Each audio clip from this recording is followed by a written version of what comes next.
Ya, baik, selamat malam Bapak Ibu dan saudara-saudari sedama. Sukihoto, Namo Buddhaya. Jadi pada kesempatan hari ini kita akan membahas mengenai kama tanah ya, kamatan. Kalau biasa di Thai disebutkan kamatan ya, atau kamatana, yang berarti bagaimana kita melihat ya, praktek untuk melihat batin kita yang terdiri dari dua. Jadi praktek kamatan ini sering disebutkan sebagai ya salah satu praktek meditasi ya. Jadi praktek dari yang meditasi yang kita tahu ada dua bagian. Yang pertama adalah meditasi samatha ya, meditasi samatha, dan yang kedua adalah meditasi vipassana. Ya, jadi masing-masing daripada meditasi ini tentunya memiliki perbedaan ya, walaupun perbedaannya tidak banyak. Jadi ini yang meditasi. Yang pertama yang kita akan membahas di sini adalah meditasi samatha ya. Meditasi samatha yang biasanya kita tahu bahwa meditasi samatha biasanya digunakan untuk mencapai ketenangan batin. Ya, jadi di sini meditasi samatha bertujuan untuk mencapai ketenangan batin ya. Seperti biasa kalau misalnya secara teori kita tahu bahwa meditasi samatha memiliki kurang lebih 40 objek ya, seperti kasina, dan kemudian memiliki juga objek seperti kasina adalah warna, kemudian juga di situ ada beberapa seperti nafas dan seterusnya. Jadi ini adalah objek daripada meditasi samatha ya, kurang lebih ada 40 objek. Dan kemudian yang kedua yang kita bahas, yang kedua adalah meditasi vipassana ya. Bagaimana meditasi vipassana ini untuk mencapai pandangan terang ya. Pandangan terang di sini bagaimana kita menggunakan panya kita untuk melihat segala sesuatu itu apa adanya. Jadi di sini adalah dua perbedaan. Yang satu untuk membuat tenang, dan yang satu adalah untuk melihat timbul dan lenyapnya daripada suatu fenomena. Jadi Bante, mana yang penting? Yang penting adalah kita mau praktek ya. Jadi sebenarnya Buddha mengajarkan ini kepada kita. Yang penting yang mana? Yang penting adalah kembali lagi keinginan kita untuk praktek ya. Mana yang lebih bagus dari dua-duanya? Dua-duanya juga bagus ya, dua-duanya juga bagus. Malah dulu Bante pernah belajar bahwa dua-dua ini adalah bagaimana kita memiliki ketenangan, kemudian dari ketenangan itulah kita develop ya, kita membangun pandangan terang kita. Jadi kedua-dua hal ini adalah sangat baik ya. Jadi tidak rugi kalau kita sebenarnya mempraktekkan, mempelajari kedua hal ini. Bante kasih contoh di dalam samatha. Di dalam samatha itu adalah punya objek ya. Selain kita bilang kasina berupa warna, juga bisa objek yang berupa perenungan ya. Perenungan misalnya perenungan Buddha Nusati, perenungan Dhamma Nusati, perenungan Sangha Nusati ya. Perenungan akan kematian. Jadi ini adalah hal yang banyak gitu ya, perenungan-perenungan yang mungkin juga kita kenal dengan perenungan asubha ya, bagaimana kita melihat hal-hal yang sifatnya kotor, yang kita bilang mayat, dan kita bermeditasi di situ. Kita melihat bahwa segala sesuatu itu ada muncul dan lenyapnya di sana, ya. Nah, ini kita perlu praktekkan, ya. Dan untuk mempraktekkan untuk objek-objek yang tertentu, nah ini kita perlu seorang guru untuk kita perlukan untuk membimbing Anda, ya. Jadi sangat penting juga kalau Bapak Ibu punya guru meditasi, ya. Mungkin kalau yang Vipassana seperti yang kita di Indonesia yang agak apa ya, yang baik, yang bisa membimbing kita, misalnya seperti Bante Gunasiri, ya. Nah, juga kalau misalnya meditasi Vipassana, ya Bapak Ibu juga bisa mungkin cari seperti Ayya Santini, ya. Mereka bisa membimbing kita mengenai hal-hal ini, ya. Jadi ini pengenalan dari Bante untuk dua jenis meditasi.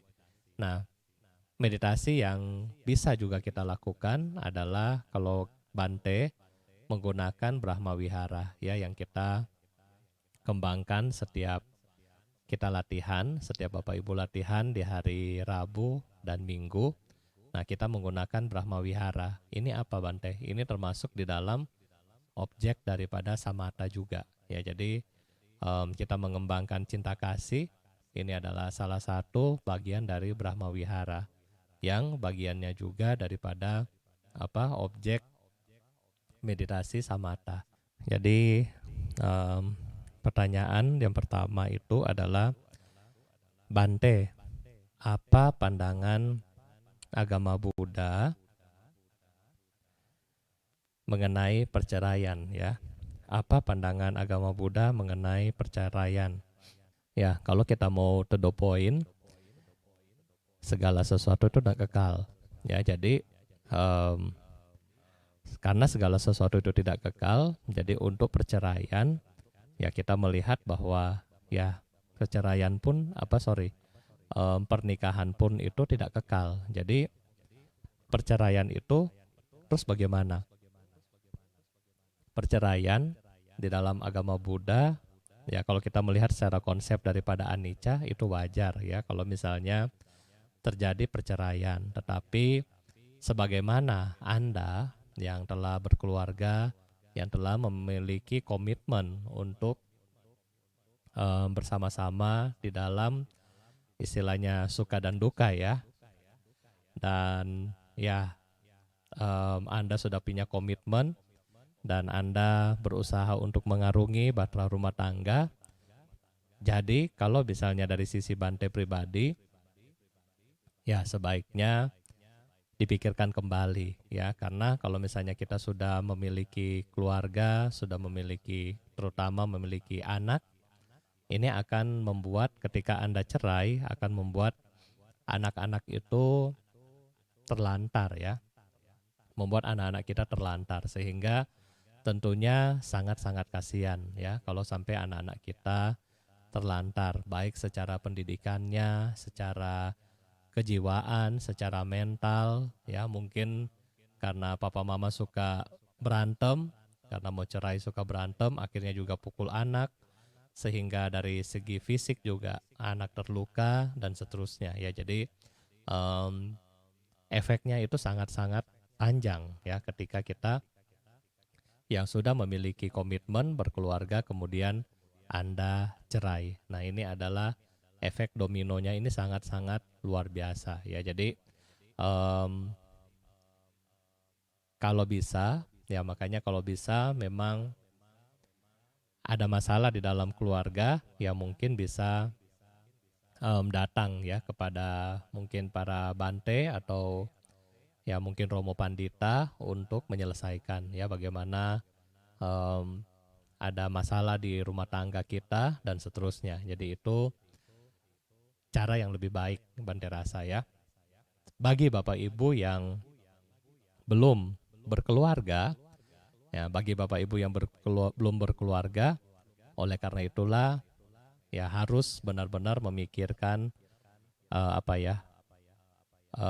komitmen yang matang, apakah Anda siap atau belum, ya. Karena ketika Anda memiliki komitmen untuk berkeluarga, maka Anda akan memiliki 3 ikatan, ya, 3 ikatan.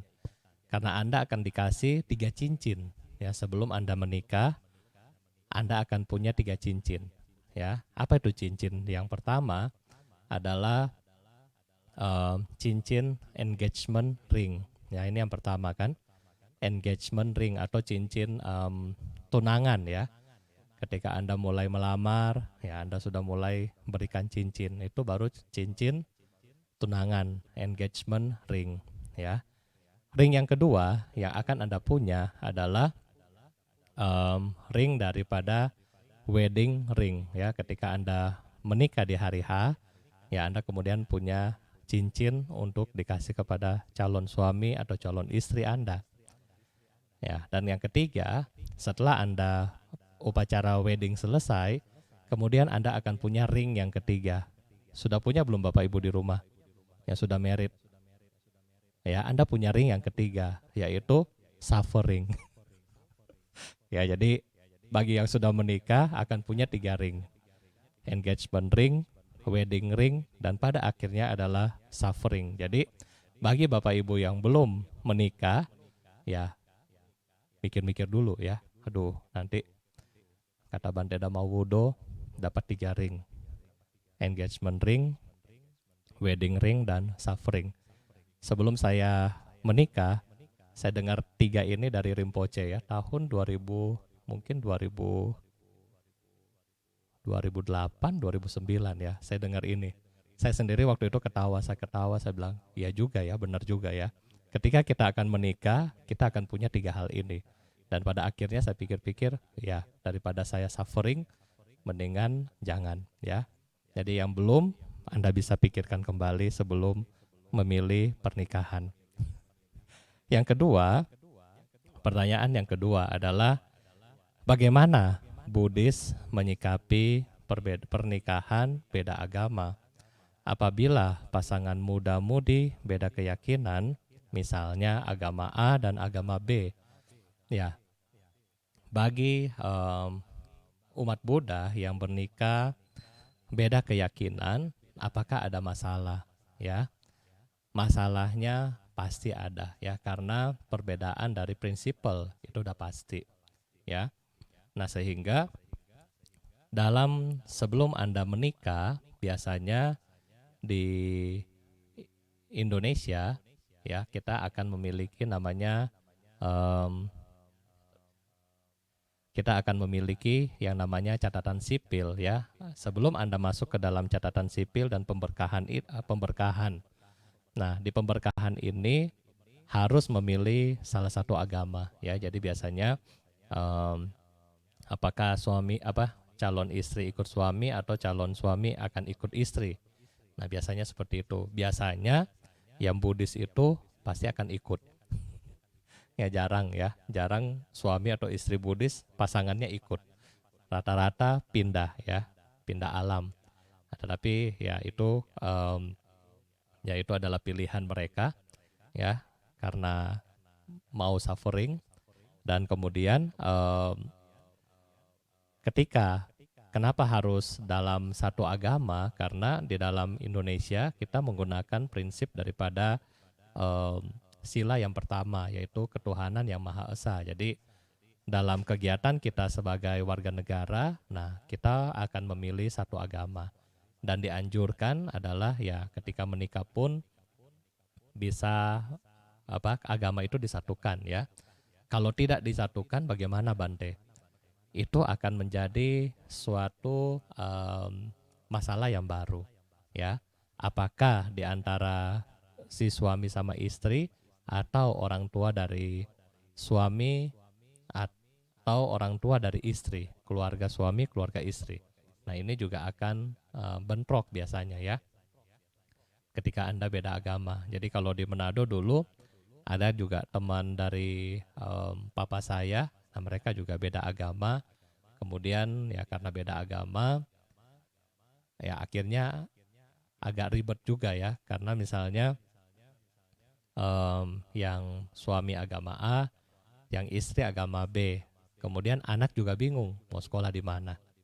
Ya, anak juga bingung ketika anaknya sekolah di sekolah dari agama A, ya di mana mereka suka nyanyi lagu-lagu rohani.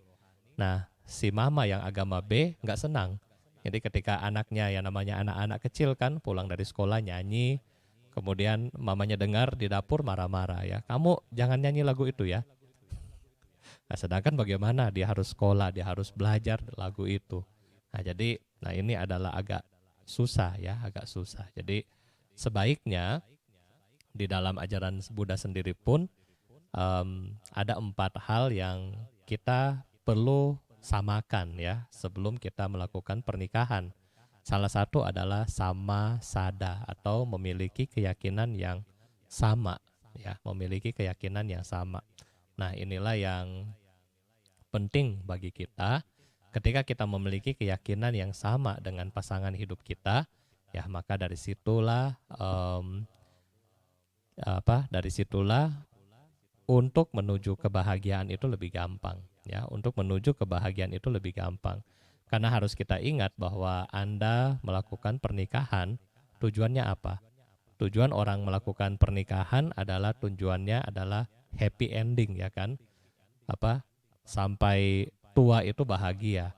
Tetapi untuk bahagia berarti kita harus punya kesamaan visi dan misi. Nah, termasuk di sini adalah kesamaan daripada keyakinan.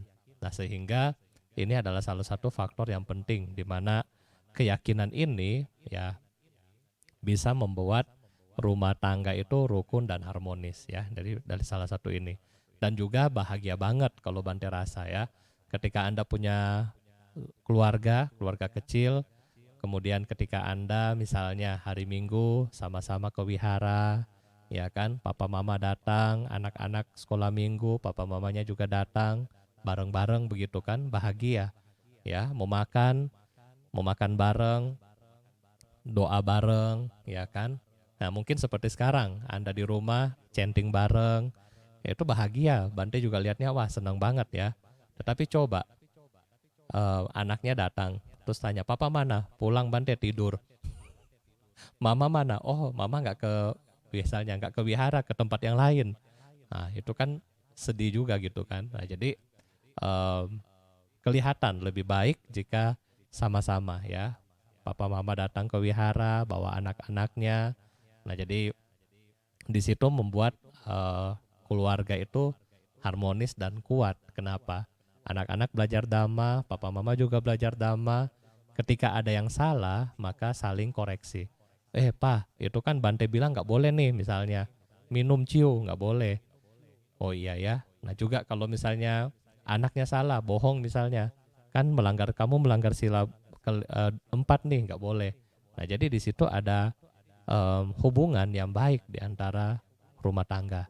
Nah jadi diharapkan dari sisi Bante adalah ya sebaiknya dalam ketika Anda mau melakukan pernikahan, ya lakukanlah dalam satu agama yang sama ya. Dan berikutnya adalah bagaimana pandangan Buddhis mengenai LGBT ya. Misalnya ada umat Buddha yang salah satunya LGBT tetapi rutin melakukan kebaktian setiap minggu. Ya, jadi LGBT dan kemudian dia rutin melakukan kebaktian setiap minggu. Bagaimana ya? Ya, sifat daripada LGBT ini adalah apa ya kita bilang sifat bawaan ya, sifat bawaan, sifat dari lingkungannya dia sehingga membentuk karakter dia seperti ini. Dan kalau misalnya dia menjadi LGBT karena faktor lingkungan, ya berarti dalam pandangan Buddhis yaitu adalah karma dia. Karena kenapa? Karma dia lahir di tempat itu, di lingkungan itu, dan kemudian dia sendiri tidak mau merubah ke arah yang lebih baik. Nah, kalau kita melihat Manggala Sutta ya kan, sebagaimana sebagaimana kita lahir ya, lahir di tempat yang sesuai. Nah, kemudian karena memiliki jasa-jasa yang lampau, kemudian menuntun diri ke arah yang benar, itulah berkah utama. Nah, jadi Walaupun sebenarnya kita lahir di tempat yang lingkungannya seperti tadi, tetapi kita mau menuntun diri kita ke arah yang lebih baik. Nah, itulah Buddha bilang, itu berkah utama. Kita tidak hanyut dengan komunitas yang seperti itu, tetapi kita berusaha keluar dari sana. Dan ketika dia melakukan kebaktian rutin, ya, apakah itu hal yang baik? Baik. Siapa tahu dengan kebaktian rutin, misalnya dia mendengar penceramah, penceramah bilang, oh kalau yang nafsu tinggi, belajar mengenai asubah. Dan dia kemudian belajar, cari guru, dan pada akhirnya dia bisa melewati itu semua. Nah, jadi itu adalah hal yang baik. Ya, jadi enggak masalah LGBT datang ke wihara atau mereka-mereka yang mau mengikuti kebaktian, itu enggak ada masalah dengan agama Buddha. Karena kita percaya dan kita yakin bahwa Buddha Dhamma ini mampu untuk mengubah kapasitas hidup daripada orang lain. Ketika dia mau mempraktekkan, ketika dia mau berusaha, maka hidupnya dia bisa berubah. Nah, sehingga siapapun dia tidak masalah ya, ketika dia datang di tempat ibadah untuk berbuat baik, maka di situ mungkin ada chance yang dia bisa mengubah keadaan dia sehingga tidak lagi seperti itu. Ya, jadi LGBT sendiri itu adalah apa ya, kita bilang itu sudah lama ya, dari zaman, kalau Bante pernah research dulu, itu dari zaman, malah dari zaman Romawi ya. Jadi zaman Romawi, bahkan ketika Romawi itu mau perang, itu mereka ada satu legion ya, satu tim yang khusus orang-orang ini semua. Dan ini yang dimajukan paling depan ya. Jadi ketika ini di zaman Romawi itu sudah ada sebenarnya. Dan di zaman India juga ada ya. Jadi salah satu juga syarat untuk menjadi biku juga nggak boleh di situ ya, nggak boleh ada sifat yang seperti ini ya. Jadi ini ada di situ ya. Nah, jadi ini mungkin 3 pertanyaan dari Ko Darvin. Kemudian Bante akan menjawab beberapa pertanyaan dari upacara dari Pak Mewa ya. Saya sulit membuka pintu, tidak seperti biasanya. Ternyata bukan raga saya yang membukanya. Saat menengok ke arah sana, tubuh saya masih diam terbaring di dalam meditasi. Apakah ini kesadaran? Berarti kalau yang Pak Mewa bilang ini, apakah ini kesadaran? Malah kalau Bante bilang ini adalah kesadarannya malah yang keluar dari jasmani. Apakah itu sadar? Kalau Bante bilang justru itu tidak sadar, karena kalau kita dalam posisi meditasi, sebenarnya kita hanya mengamati objek kita dan jasmani kita itu berada di dalam kesadaran kita. Dia nggak lari, maksudnya pikiran kita itu nggak keluar ya. Tetapi kalau mau buka pintu, berarti pikiran kita ini yang keluar dan dia melihat istilahnya bayangan dianya sendiri. Ya, dia melihat lah, kok itu masih meditasi sedangkan dia sudah keluar. Nah, jadi kalau kesadaran dia nggak keluar daripada objek dari meditasi itu. Dia menyadari apapun yang terjadi. Misalnya ketika Bante bicara seperti ini, Bante pun sadar ya, Bante lagi berbicara kepada Bapak Ibu di rumah. Bante juga harus punya kesadaran. Nah, ketika Bante mulai berpikir, maka berpikir ini untuk menjawab. Misalnya Bante mau menjawab pertanyaan Bapak, sehingga Bante mesti berpikir dulu. Ketika Bante berpikir, kesadaran Bante itu lemah karena lari ke pikiran. Dan ketika balik lagi, nah itu ada kesadaran. Jadi kesadaran itu harusnya full ya, namanya juga mindful. Jadi mind adalah pikiran yang full. Ya, jadi dia nggak kemana-mana, dia ada di situ. Dan dia melihat pikiran kita sendiri dan panca indera kita ya. Kemudian yang berikutnya, Wandami Bante, saya ingin bertanya, di zaman sekarang sulit untuk berjodoh dengan seorang guru meditasi. Bagaimana bisa berjodoh dengan seorang guru sehingga dapat mencapai tujuan spiritual kita? Ya, ini ada pertanyaan dari Tirsa, dan ada satu pepatah yang menarik ya, di mana Pepatah ini mengatakan ketika murid siap, malah guru akan mendekat. Ya, jadi ketika murid siap, maka guru itu akan mendekat sama kita. Nah, maksudnya apa dari kata-kata ini? Ketika kita memiliki ladang kebajikan, kita sering berbuat baik, kita sering berlatih, kita sering melaksanakan dhamma atau praktek-praktek spiritual ini. Nah, itulah kita mempersiapkan ladang kita, ya. Kita mempersiapkan ladang kebajikan kita dan mengkondisikan kita untuk ketemu dengan guru-guru yang baik, ya, untuk menemukan guru-guru yang baik. Nah, jadi memang sulit ya, kita mau mencari guru-guru besar itu nggak gampang ya. Bante pribadi dulu saya pernah sampai di mana ya? Kemarin ke tempat apa? Dulu Bante pas ke Nepal, Bante ke tempat Mingyu Rinpoche ya. Di sana Rinpoche-nya ada, tetapi ketika saya datang lagi sesi meditasi. Jadi beliau sudah dipesan di pintu ya, nggak boleh ketemu Rinpoche sedang meditasi. Oh ya, ya udah. Jadi kita sudah datang nggak ketemu. Kenapa nggak ketemu? Karena ya itu tadi, mungkin timingnya nggak pas ya, karena batin kita belum siap dan ketika itu guru punya kegiatan yang lain. Nah, tetapi kadang-kadang juga ketika beliau-beliau lagi santai, ya kadang-kadang kalau di Bodh Gaya bisa ketemu ya kan. Kalau misalnya di Bodh Gaya itu biasa sore, biasa kalau kami ketemu guru jam 3 sampai jam 5, jam 6. Nah, itu mereka biasa menerima tamu gitu dan bisa ngobrol sampai lama. Nah, jadi di sini kita bilang bahwa kita sendiri dulu harus punya jasa kebajikan.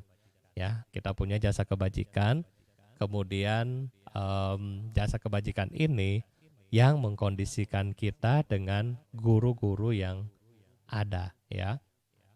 Kita punya jasa kebajikan, maka kita punya kemungkinan kita bisa mendapatkan guru-guru yang baik. Dan Bante percaya zaman sekarang justru banyak guru-guru besar juga yang memberikan ajaran secara online ya. Jadi kalau misalnya kita memiliki akses itu banyak sekali. Seperti Bante Cagino ya, Acan Cagino, beliau juga bikin online setiap hari Rabu dan Jumat kalau nggak salah pagi ya, pagi.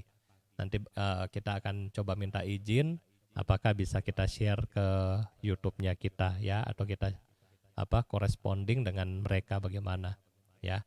Nah, kalau misalnya Bapak Ibu juga mau ikut bisa bahasa Inggris, mungkin kita akan minta mungkin seperti flyer yang kita akan posting di Facebook-nya Cetia. Nah, sehingga Bapak Ibu bisa mudah untuk mendapatkan informasi. Ya, itu bisa belajar seperti itu.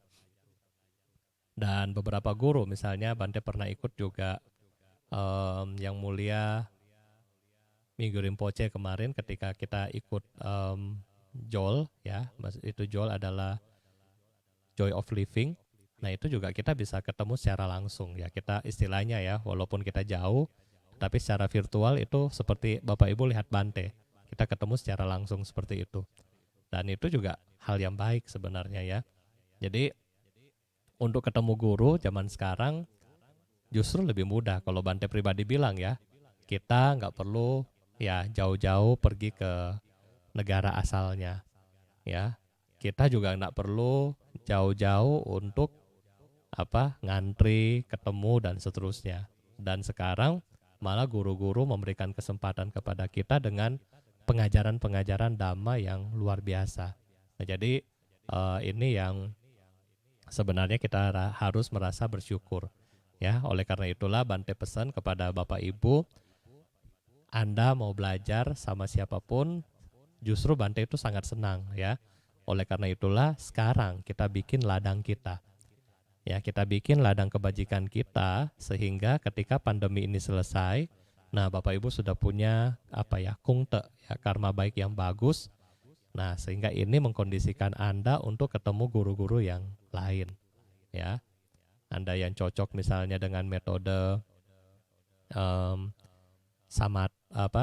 metode dari Myanmar silahkan, Anda cocok dengan metode Thai silahkan, cocok dengan metode Tibetan itu silahkan. Itu banyak sekali metode yang bisa kita pelajari. Ya, itu bisa kita pelajari. Dan program dari Cetia, kita akan mengundang satu guru ya. Kita kerjasama dengan area Tarai, bagaimana untuk melatih pikiran kita di dalam melatih pikiran ya. Jadi mind training. Nah itu ada istilahnya satu teks namanya Lojong ya. Lojong ini adalah teks Tibet dan kemudian Rinpoche berkenan memberikan Anda 6 sesi. Jadi selama 6 minggu itu mengajarkan kepada kita semua. Nah jadi sebenarnya ya ini kesempatan yang bagus buat Anda. Dan yang kedua tanggal 14 Maret di mana yang mulia Acan Jayasaro ya, Acan Jayasaro, beliau adalah orang termasuk yang praktisi yang terkenal. Beliau juga memberikan kesempatan kepada Anda untuk bertanya. Jadi tanggal 14 Maret ya, bulan ini. Nah, jadi kalau misalnya Anda punya pertanyaan atau ketika Anda live dengan guru-guru yang seperti ini, bisa bertekad dalam hati. Semoga satu saat nanti saya bisa ketemu dengan guru. Nah, itu bisa ya. Jadi kalau Bapak Ibu juga ini tips dari Bante ya. Ketika sama saya waktu masih kuliah seperti Tirsa, ya kita juga nggak kepikiran kan. Aduh, kapan ya saya ke India waktu kita masih kuliah? Nggak mungkin ya. Tetapi waktu itu kita punya wish. Begitu lihat guru atau lihat guru-guru yang senior yang kita rasa respect di hati, saya pribadi akan bilang, ya semoga satu saat nanti saya punya karma baik untuk ketemu dengan beliau. Dan beberapa dari wish yang baik ini tercapai. Ya, jadi tercapai. Tentunya untuk tercapai kembali lagi kita harus mempersiapkan batin kita. Jadi ketika murid siap, guru itu akan datang ya. Jadi ini yang Bante ulang-ulang ya, sehingga Anda tetap semangat di rumah untuk berbuat baik. Melalui kekuatan kebajikan ini, semoga tidak ada lagi makhluk yang melakukan karma buruk. Semoga yang lapar dapat memperoleh makanan, yang haus memperoleh minuman, yang telanjang memperoleh pakaian, yang sakit memperoleh obat-obatan, yang tidak memiliki tempat bernaung, semoga memperoleh tempat bernaung. Semoga dengan kondisi tersebut, semua makhluk memiliki potensi untuk belajar, praktek, dan merealisasi Dhamma hingga tercapai pencerahan tertinggi Nibbana. Melalui kekuatan kebajikan ini, semoga para sanak keluarga yang masih hidup maupun yang telah meninggal, para makhluk yang memiliki hubungan karma dengan kami, dan para musuh-musuh di semua kehidupan, semoga mereka terbebas dari penderitaan mereka dan segera memperoleh sebab kebahagiaan. Dengan perlindungan dari para Buddha, Dhamma, Arya Sangga, dan para Bodhisattva, semoga semua kebahagiaan, kesejahteraan, kesehatan, dan usia senantiasa bertambah, dan semoga segala bencana, wabah penyakit, perang, perselisihan, dan halangan-halangan dalam mempraktekkan Dhamma dapat lenyap adanya. Selama ruang angkasa bertahan, selama makhluk hidup tetap ada, hingga saat itu, semoga saya pun tinggal dan menghilangkan kesengsaraan di dunia ini. Sabe sata bawantu sukitata. Semoga semua makhluk hidup berbahagia.